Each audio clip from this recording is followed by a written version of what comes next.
Hi, everybody. It's Ryan from Pi Records, and I'm here with the guys from South Class Veterans. How are you guys? Good. How are you? Good. Um, so, first of all, I want you to introduce yourselves and tell me what you play. I'm Dan. I'm the bass player. Bosco Singh. Cool. I saw Lies, Lies, Lies on Hardcore Worldwide, and then I got the album Hell to Pay. I really dig it. It's kind of got that old school street punk vibe. Will you tell me a little bit about how you guys got together? Well, me and Dan were in a band before this.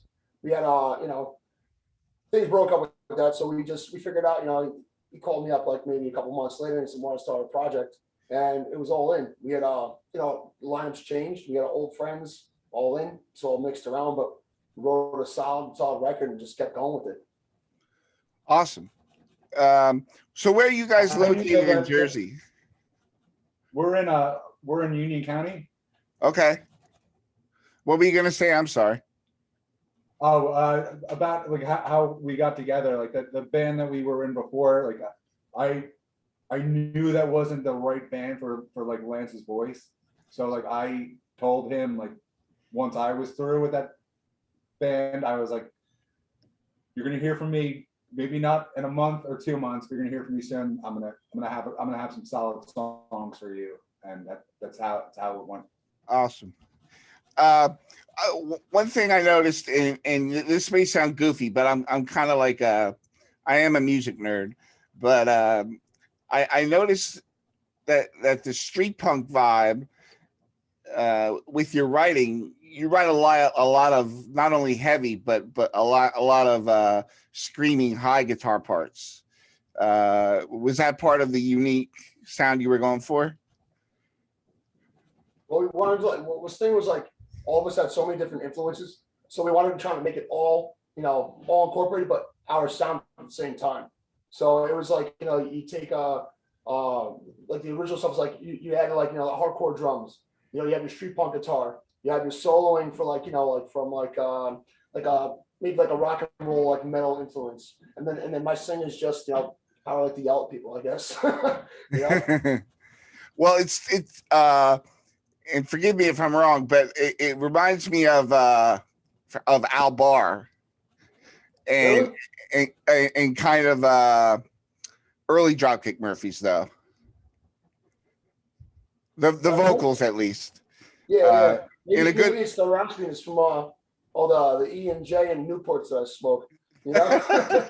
Something like that. It's a good inspiration to get motivated. Totally. So, what have you guys got going on? I see you're together, so obviously, you guys can practice. Well, we're actually we just kind of just got through a hiatus. There was no certainty that we were going to continue the band until a couple, maybe like 2 or 3 months ago. Me and Lance were talking, and we decided to move on, but with a new member, more or less. Okay. So, getting back together, did you find a new player, and have you been jamming? Yes. Yeah, we've been practicing. Everything has been going great. What ended up happening was our one guitar player, Greg, left us in December. What was that, 2019? Yeah, something like that. December 2019, and then we were trying out other second guitar players, and the pandemic happened. Shit just started like falling apart like really quickly, and just like trying to get everybody in the same room was just like nearly impossible. Our drummer ended up getting COVID. His wife did as well. So it took a lot out on us, but then once things started opening back up a little bit, we started. Me and Lance started talking a little bit more about it, and I found another guitar player to continue with. But at the same time, our drummer left and went to Mexico to quarantine in style. So we have like a fill-in drummer now. So it's just like we're keeping the ball moving. We're writing songs. We have shows booked.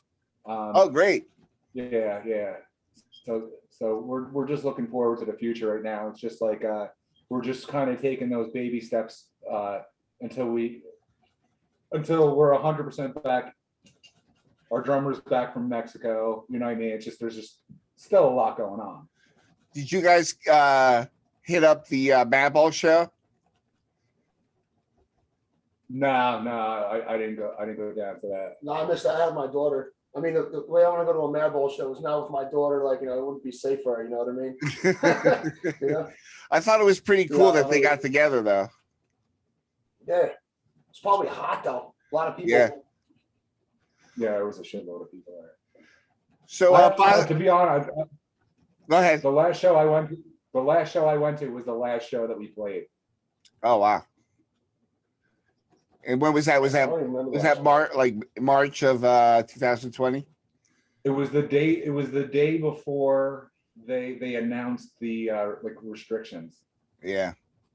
That was like my last day of work the day before. Shit. But I'm sure like it scared a lot of people out from coming to the show. But we played with the Ice Cold Killers in Long Island. okay. So that was the last show we played. So Bosco, I got your contact from information from Rich Schwartz. He's a friend of yours? Yeah. I've known him for a while. Yeah, he was totally stoked on having you guys on. So I want to thank him and thank you for coming on. So speaking of influences from before, you said you had a wide range of influences. Do you want to talk about some of them? Well, the first tapes I bought in my life were Metallica Ride the Lightning and Snoop Dogg Doggy Style.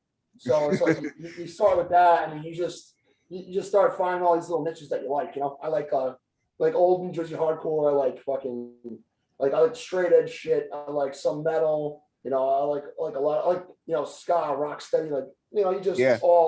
it melts to who you're actually becoming. As an artist. It makes Yeah. it all in there. You don't even realize you're doing it, but those are your influences.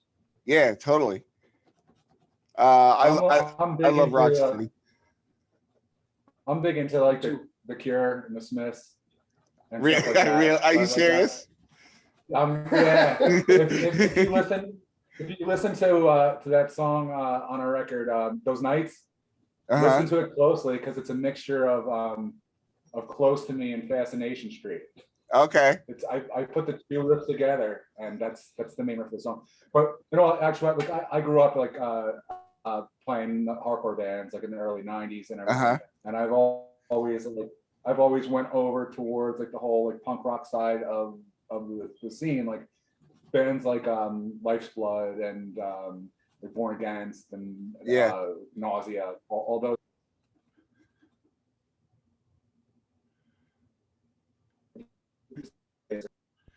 Probably my favorite bands. But as for like writing for like South Class and stuff, I tend to like go more towards that like New York Life's Blood kind of sound, as opposed to like a heavier like hardcore. Like It's cool. It's funny you mentioned the Smiths because in the early 90s, I think, or mid 90s, they had that hardcore punk tribute album to the Smiths. Did you hear that? yeah, on Triple Crown. Yeah. Yeah, on Triple Crown. I was actually pissed off because my band was on Triple Crown at the time. And you didn't get And, on? we didn't get asked to play that well, we got signed to Triple Crown maybe like 2 months after that project started. Oh, okay. So yeah. So that it would have been cool to do a Smiths cover, but oh well. Maybe we'll do one. Never. He's saying, Yeah. The version of Big Mouth on there is hilarious. That I like the Home 33 cover on that record. Yeah. I actually haven't. That song that song like really stuck out to me, but I haven't listened to that comp probably since it came out. Like, Yeah. Yeah. I remember when that came out. I actually thought, because it was so similar, I thought it was Louder Than Bombs by the Smiths. And then I got closer and I saw the Mohawk and I was like, oh, all right, well, this has got to be a Smiths tribute. And it was. So I thought that was cool. But how did you guys get hooked up and get on Hardcore Worldwide? Because the video is pretty cool. how did we get on Hardcore Worldwide? Yeah, how did I don't know, did they choose you or? It's freezing a little bit. Okay. We had 2 videos that we put out. There was a one for hire, and they messaged me and they said, do you guys mind if we put this on Hardcore Worldwide? And I said, yeah, put it up. And then for the next video, we were on Demons Run Amok, the record that came out. And I just sent, as soon as the video was ready, I just sent it to him and he just put it right out. Oh, awesome. They have great new hardcore bands on there. So you fit right in, it seems. I hope so. What's that? There's a really, really heavy Latino, I think it's a Latino band. They're on there. The singer's a big guy. I can't think of his name right now, but I do follow him. And they were pretty intense. They were like Madball times 10. So let's talk about your vocal style. What are your sort of influences? What were you going for specifically for this band? As far as influences, I really don't know. Me, I just when I feel some music, I'm just gonna like just project what I feel. I like to like write about the stories and stuff, like that relatable to everybody else. My personal experience, but related to a mass. So when you have like those lyrics that come out like that, you got to be a little upset about them because it's a bunch of bullshit. You know what I mean? Yeah. So you have to address it. You get for me personally, it's coming from the heart and the alcohol and cigarettes. But it's just the fact of just putting it out there. It's like just pushing it that way. Like, this is what it is. This is how it feels. Yeah. You know what I mean? The song you guys have about getting together, hanging out, drinking booze, just including everybody. Tall cans. It reminds me of growing up in high school when it was just a bunch of punks, metalheads, skinheads, just a whole bunch of different people that got together and just listened to music and have a drink. And it really, like, surprisingly, not many bands take me back like that, but that song took me back. Yeah, it brings you back to where you're not worried about shit anymore. It's fun. Yeah. It's like you were 16, you were hanging out with your people. Yep. You got shit going on, but we're gonna just have a beer and have a blast. For the short time we can enjoy it. Yeah. And it is about, especially when I was younger, all the different scenes hung out together because we came from a small town, so everybody hung out together, and that's kind of what the song reminded me of. Yeah, exactly. It was cool. It didn't matter, you like this music, this band or not. You can even not like any of the fucking music that we listen to. It's the fact of the matter that you were cool enough to fucking hang out and you like drinking beer with each other. It's like an Outkast anthem. Yeah, right. Yeah, totally. Yeah. Yeah, and that I was.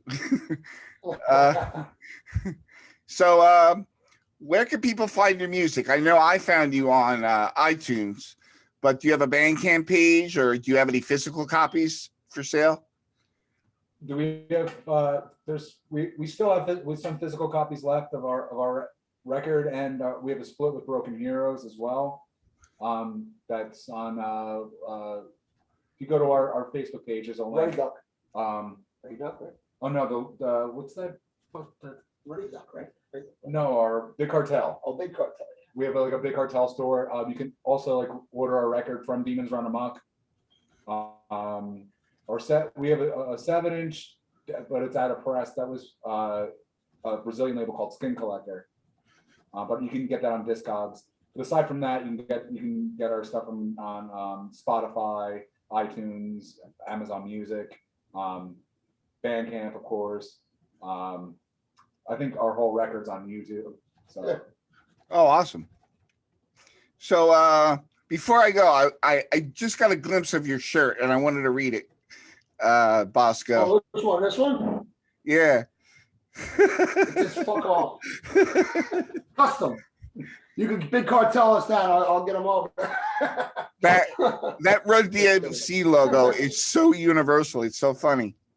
Yeah, you gotta use the Run DMC logo. You know, it was a little famous, so I figured, let's make it a little derogatory. Did you make that shirt? Yeah, That's awesome. Distance. Thank you.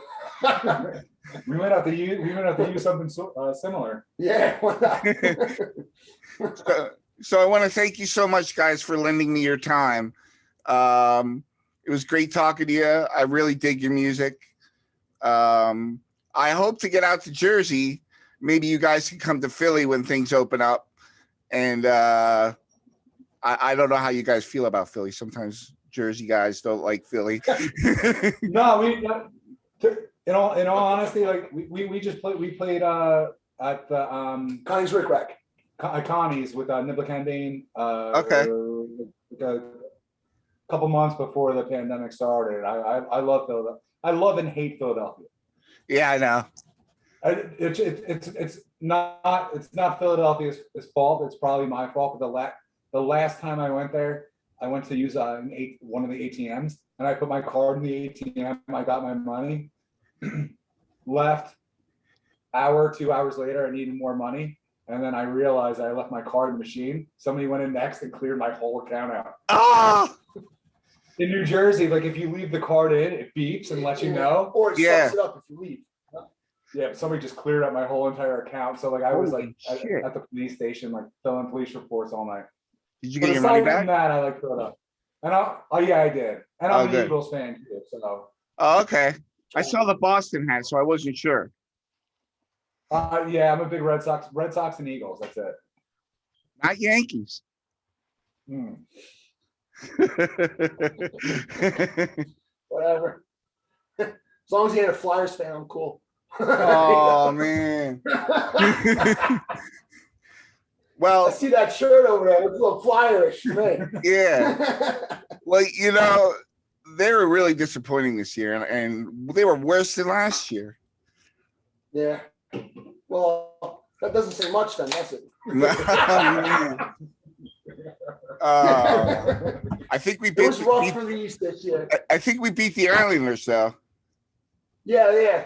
We beat them a couple of times, but I'm a Rangers fan. Living in Oh, Jersey, okay. being a Rangers fan, hard as hell. I'm Yeah. a Rangers fan also. So. Yeah. So it's, but yeah, whatever though. Yeah, the Flyers need a kick in the ass. Sure. Rangers looking good. They just gotta keep doing what they're doing, building the youth. Yeah. That's the thing. But both of us got fucked this year because of how it was the division was aligned. I mean, you got like 80% of the playoff teams in the East fucking playing us every fucking like week. So it is what Yeah. it is. Well, they were playing like what, 5 games a week? Yeah, ridiculous. Yeah. What are you gonna do? Yeah. No Canada though. We weren't allowed in Canada. Oh yeah, We were yeah. So, You see, I work for NBC Sports Philly, so I was like watching every game. Oh, you guys froze up. yeah, you're freezing. Okay, you got me now? Yeah. I can Okay. hear you. We can hear you. Oh, okay. Yeah, I work at NBC Sports Philly, so I was kind of forced to watch every terrible game there was. I bet. Especially with the Flyers, but And now the Phillies. Yeah. Well, that's good then. That Boston Phillies game was great though last night. Oh, did you see it? Yeah, that was a trampling. Yeah.